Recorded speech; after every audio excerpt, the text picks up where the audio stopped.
I'm really happy to be here with you today, even if it's through the video, to share with you how I, in my NGO liaison role, help link the global to the local.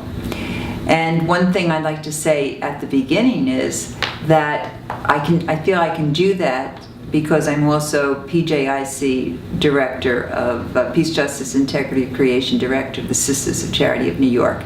I think the two are a good fit, and it really helps. So perhaps the best way to explain how, or what experience or issue to take is I'd like to take climate change.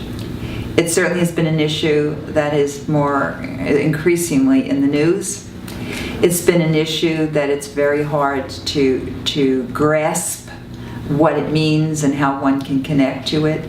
And it's been an issue that's been very difficult for our sisters and our associates to understand, to talk about, to see how it's connected to poverty, how it's connected to those living in poverty.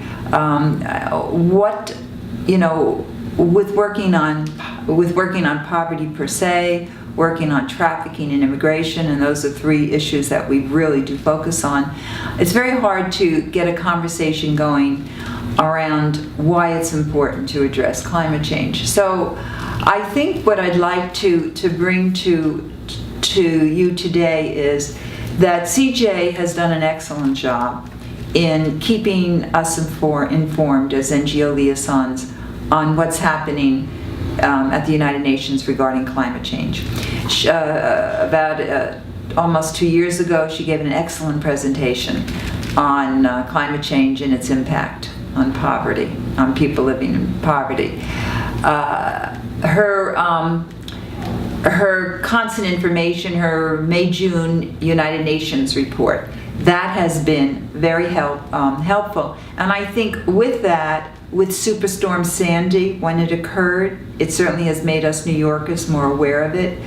But coinciding with that is a group that we have religious organizations along the river. And so what we have done is, as ROAR, we have taken a lot of the information we've gotten, and we have begun to see climate change as a very overall issue that involves the fracking we've been advocating against, the pipeline expansion, the compressor stations, the pushing for a vision for a safe renewable energy in New York State.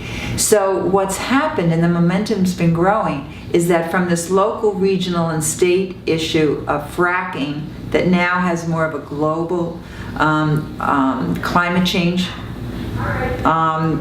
perspective, we've been able to see how that's connected to the climate change that we're learning about at the United Nations. And just to give examples of how we brought it to the local level, our sisters and associates signed on to, a good number of them signed on to the St. Francis Pledge out of the Catholic Climate Covenant, using Interfaith Power and Light's February Love-In. We signed over 150 postcards to Schumer and Gillibrand. So those are just a few concrete examples of how we've taken climate change from the global to the local. Thank you, and I wish I was here to answer questions.